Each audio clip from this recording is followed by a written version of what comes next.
Bismillahirrahmanirrahim. Assalamualaikum warahmatullahi wabarakatuh. Rabbi shrahli sadri wa yassirli amri wahlul 'uqdatam min lisani yafqahul qawli. Yang terhormat Bapak Ibu Dewan Juri, yang saya hormati para panitia acara Lavesda 2021, dan yang saya cintai teman-temanku sekalian. Pertama-tama, marilah kita panjatkan puja dan puji serta syukur atas kehadiran Allah Subhanahu wa Ta'ala, karena dengan nikmatnya lah kita dapat berkumpul di tempat ini, di tempat yang insya Allah diberkahi oleh Allah Subhanahu wa Ta'ala. Amin, amin ya Rabbal Alamin. Salawat dan salam tak lupa kita haturkan kepada uswatun hasanah hidup kita, Nabi Muhammad sallallahu alaihi wasallam, yang telah mengantarkan umatnya dari zaman jahiliyah menuju ke zaman yang penuh dengan ilmu pengetahuan seperti sekarang ini. Hadirin hadirat sekalian, berdirinya saya di sini untuk menyampaikan sebuah pidato yang berjudul Strategi Dakwah di Era Transisi. Nah teman-teman, sebelum kita lebih jauh ngebahas tentang strategi dakwah apa aja sih yang bisa digunakan di era transisi, kita perlu tahu dulu nih, apa itu era transisi? Ada yang tahu nggak?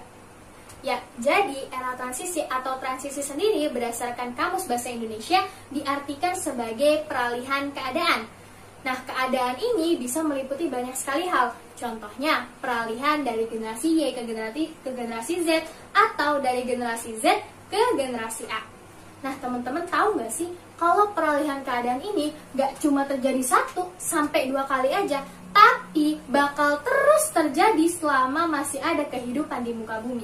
Makanya, kita sebagai dai ini harus banget paham, harus banget tahu macam-macam strategi dakwah, biar kita bisa berdakwah sesuai dengan zamannya, dan nggak cuma ngomong dari A sampai Z, tapi juga bisa mencapai tujuan dakwah itu sendiri.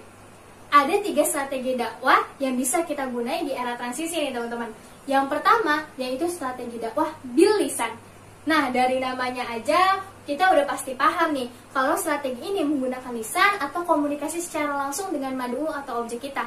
Contoh keadaannya nih, ketika kita melihat kemaksiatan terjadi di depan mata kita langsung nih teman-teman, dan kita mampu untuk mencegahnya, maka kita bisa menggunakan strategi ini dengan menghampiri pelaku maksiat dan berdakwah di hadapannya. Tentu saja 4 mata dong ya teman-teman. Nah, setelah kita memahami strategi ini, kita bakal dihadapkan dengan kondisi di mana maksiat itu nggak terjadi di depan mata kita langsung, dan kita nggak bisa mencegahnya secara langsung. Contohnya, maksiat yang bisa kita lihat di channel-channel TV atau di sebuah video. Terus gimana kita mencegahnya atau berdakwahnya? Kita bisa menggunakan strategi dakwah yang kedua, yaitu strategi dakwah bil tadwin, berdakwah melalui tulisan. Teman-teman bisa banget nulis di blog atau di caption Instagram, bahkan nulis di chat buat dikirim ke grup keluarga atau grup sekolah, buatan nopo-nopo teman-teman. Nah, meskipun strategi ini terbilang low budget dan cuma model tulisan, jangan pernah meremehkan strategi ini. Karena tanpa kita tahu nih, ternyata strategi bil tadwin punya 2 keutamaan. Yang pertama, kita jadi punya ladang pahala, karena secara nggak langsung medsos kita bakal kita gunain untuk berdakwah. Dan keutamaan kedua yaitu kita punya amal jariah, karena tulisan kita nggak bakal hilang dan pahalanya bakal terus ngalir tatkala ada seseorang yang membaca tulisan kita. Masya Allah banget kan teman-teman. Terus nih Kak, kalau misalnya strategi dakwah dua-duanya udah kita lakuin, tapi pelaku maksiat tetap aja nggak bergeming dan tetap melakukan kemaksiatan ya, kita harus apa lagi? Maka kita bisa melakukan strategi dakwah yang ketiga, yaitu strategi dakwah bilhal namanya, berdakwah dengan keteladanan atau menunjukkan budi pekerti yang baik. Nah, banyak banget penelitian yang udah menunjukkan bahwasannya keteladanan itu berpotensi sangat besar untuk mengubah seseorang. Makanya gak heran kan kalau keteladanan ini erat banget kaitannya sama karakternya Rasulullah. Sampai-sampai Rasulullah bisa ngebuat musuhnya menjadi seorang sahabat karena begitu banyak keteladanan baik yang udah Rasulullah perlihatkan. Masya Allah kan teman-teman. Nah, udah 3 strategi dakwah nih, tapi pelaku maksiat tersebut tetap aja nggak bergeming dan malah makin terjerumus ke dalam maksiatnya. Kita harus apa? Maka cara yang terakhir, kita bisa berdoa kepada Allah dan menyerahkan segalanya kepada Allah, biar Allah yang mengubah hatinya.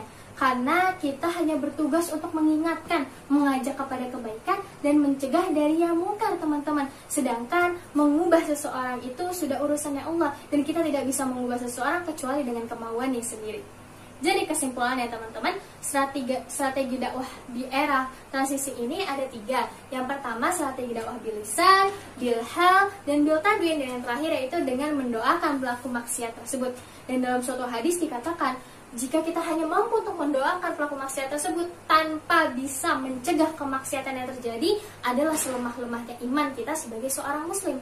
Tapi jangan berkecil hati, meskipun dikatakan sebagai selemah-lemahnya iman, setidaknya kita telah mampu untuk mengerjakan perintah Allah yang tertera di Quran surah Ali Imran ayat 104, di mana Allah menyuruh kita untuk menjadi ummatu yad'una ilal khairi wa ya'muruna bil ma'rufi wa yanhauna 'anil munkar, yaitu menjadi umat-umat yang menyeru kepada kebajikan, menyuruh kepada berbuat yang ma'ruf, dan mencegah dari yang mungkar.